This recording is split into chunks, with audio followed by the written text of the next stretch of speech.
Merging stocks जहां पर होती है खबरें, खबरों के चलते देखने को मिलता है एक्शन। क्या होना चाहिए आपका रिएक्शन, ये बताएंगे अविनाश जी। खबर बताएंगे हम और निर्णय लेंगे आप। खरीदें, बेचें, बने रहें, क्या निर्णय होना चाहिए, एवरेज करें। एक एक करके जरा कंपनी को लेकर के आते हैं। बहुत सारी खबरें हैं आज और उन खबरों पे फटाफट रुख लेते हैं ताकि समय जो है, मुझे पता लगा अभी अभी हमारे प्रोड्यूसर साहब ने बताया कि अविनाश जी ने कहा है कि थोड़ा जल्दी उनको आज छोड़ दिया जाए, तो कोशिश करते हैं कि जितनी जल्दी हो सके कार्यक्रम को समेटने की। केईसी इंटरनेशनल स्क्रीन पर लेकर के आइए फटाफट।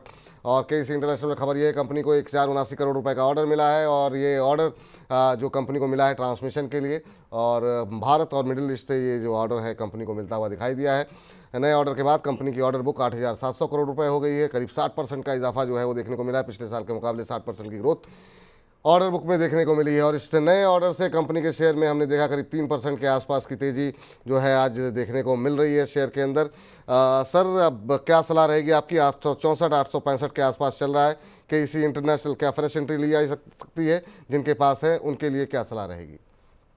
नहीं, बिल्कुल। देखिए, केईसी इंटरनेशनल लगातार नए ऑर्डर्स रिकॉर्ड कर रहा है। ये जो नई ऑर्डर है और भी पोजीशन ऑर्डर बुक की मजबूत करेगी।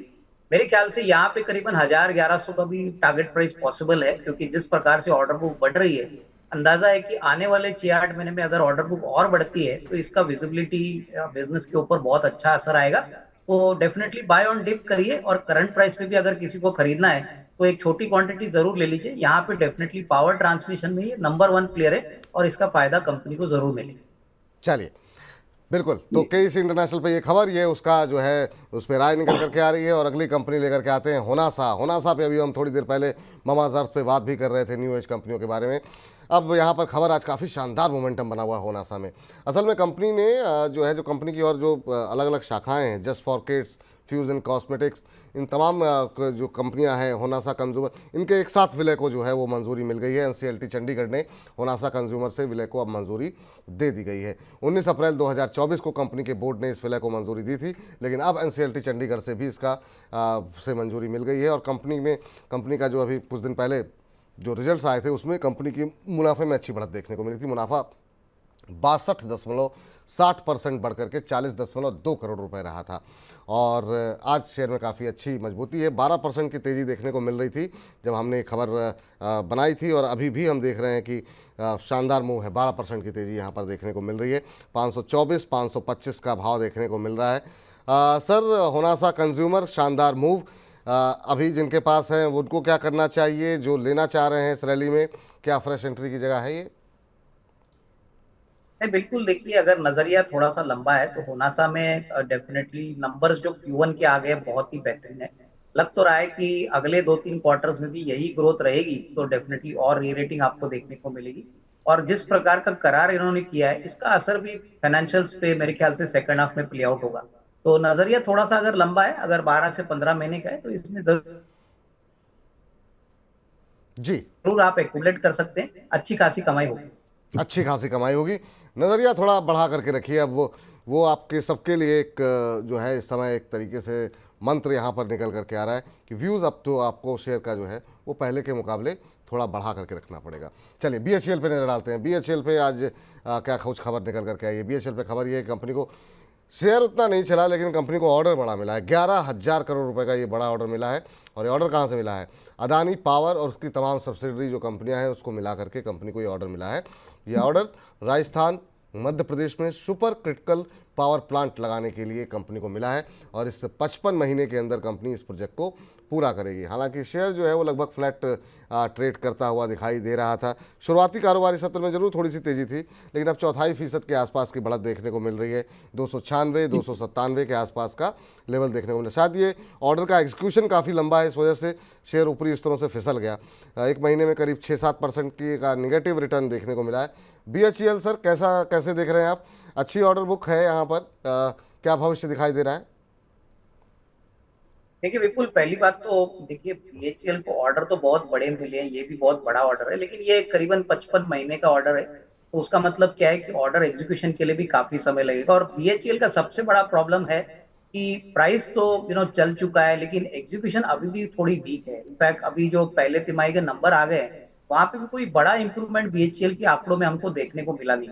तो मैं तो यही कहूंगा कि जिनके पास है वो होल्ड करे। फ्रेश बाइंग मुझे लगता है कि कम से कम सितंबर के क्वार्टर आने दीजिए, उसके बाद मैनेजमेंट कमेंट्री आने दीजिए, उसके बाद हम डिसाइड कर सकते हैं कि इसमें फ्रेश पोजीशन लेना है कि नहीं। जी, बिल्कुल। तो अब इस बार जो है थोड़ा-सा अभी नज़र बना करके रखिए बीएचईएल के ऊपर, उसके बाद निर्णय लिया जाएगा क्या रणनीति होनी चाहिए। तो बीएचईएल हो गया, अगली कंपनी जरा स्क्रीन पर लेकर के आइए, वहाँ पर देखते हैं क्या कुछ खबरें निकल करके आ रही हैं। और अगली कंपनी ओएनजीसी, एक और पीएसयू कंपनी। पीएसयू क्षेत्र जो है वहाँ पे खबरों का एकदम पूरा झमाझम खबरें आ रही हैं। यहाँ पर ओएनजीसी में खबर ये है कि कृष्णा गोदावरी जो केजी बेसिन है उसके अब 5वें कुएं से उत्पादन जो है वो शुरू हो गया है, ये ओएनजीसी ने जानकारी दी है।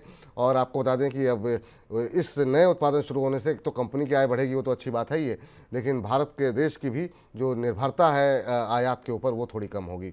नए उत्पादन का जो पीक आउटपुट कहा जा रहा है ऑयल का, वो 45,000 बैरल पर डे के आसपास का अनुमान निकाला जा रहा है। ये पीक आवर की बात कर रहे हैं, जो अधिकतम जो उत्पादन हो सकता है।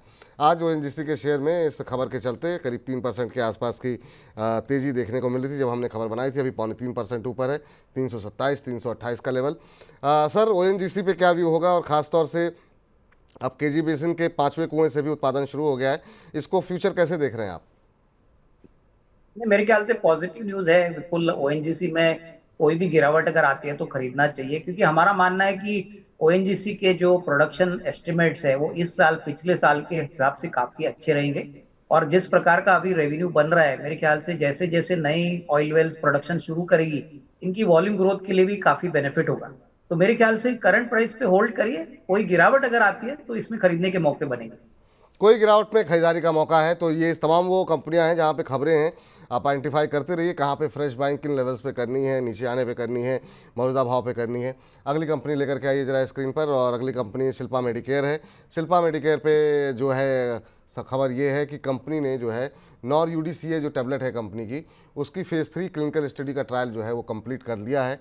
आपको बता दें कि ये नॉन अल्कोहलिक फैटी लीवर की दवा है नॉर यूडीसीए, और इसी खबर के चलते आज शेयर के अंदर जो है एक अच्छा मोमेंटम जो है वो बनता हुआ दिखाई दे रहा था। करीब 4.5% की तेज़ी जो है शेयर के अंदर जो है वो देखने को मिल रही थी। अभी भी अगर हम देखें तो 4.25% ऊपर है अब, तो अच्छी मजबूती। 726 727 का लेवल देखने को मिल रहा है। फार्मा में सर हाल फिलहाल में हमने अच्छा मोमेंटम देखा है। एक तो शिल्पा मेडिकेयर पे क्या व्यू है आपका, अगर आप ट्रैक करते हो, और ओवर फार्मा के अंदर जो मोमेंटम बीच में देखने को मिला, क्या आपको लगता है कि अब यहाँ पर भी अच्छे दिन रहेंगे आने वाले दिनों में?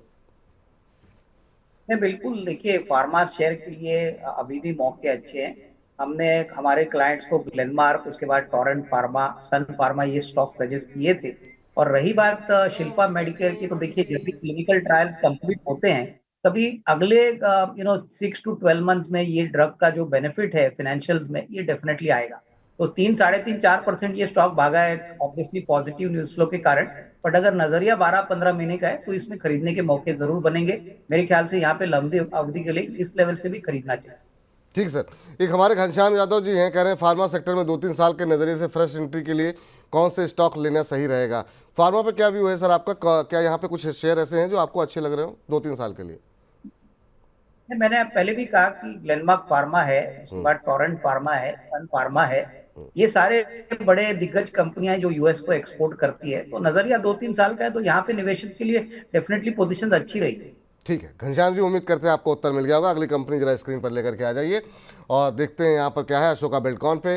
अशोका बिल्डकॉन को आपको बता दें कि एमएमआरडीए से 478 करोड़ के प्रोजेक्ट के लिए कंपनी जो है वो सबसे कम बोली लगाई है, यानी कि कंपनी को ऑर्डर मिलने की जो संभावना है वो काफ़ी ज़्यादा है। एमएमआरडीए के एलिवेटेड रोड को जो है बनाने का ये प्रोजेक्ट जो है कंपनी को मिल सकता है। हाईवे डेवलपमेंट सेक्टर में आपको बता दें कि ये कंपनी जो है वो सबसे बड़ी प्लेयर्स में से एक है, लीडिंग प्लेयर्स में से एक है Ashoka Buildcon.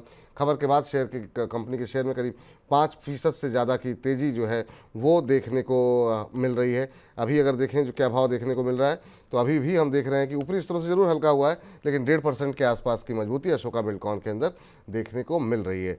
Ashoka Buildcon sir आज खबर है और खबर के चलते थोड़ी मजबूती रही, हालांकि ऊपरी स्तरों पर टिक नहीं पाया शेयर इस खबर के बाद।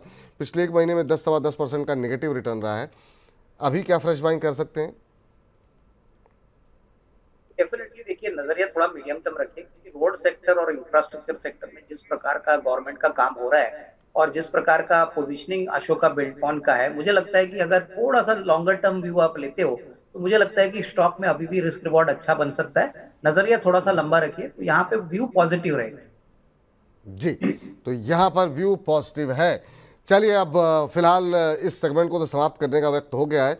राकेश डे जी कह रहे हैं, सर गाजियाबाद वालों की तरफ से आपको हैप्पी जन्माष्टमी, आपको भी बहुत बहुत कृष्ण जन्माष्टमी की शुभकामनाएं। कह रहे हैं कोई मक्खन वाला स्टॉक बता दीजिए। चलिए मक्खन वाला स्टॉक जो है वो आपको मिलेगा, लेकिन वो अविनाश जी की जिम्मेदारी है। वो चुन चुन के सेगमेंट में जो है 2 मक्खन वाले शेयर लेकर के आए हैं, तो उस मक्खन को आप खाइए और अच्छा मुनाफा कमाइए। फिलहाल के लिए बजिंग स्टॉक्स को यहीं पर समाप्त करते हैं।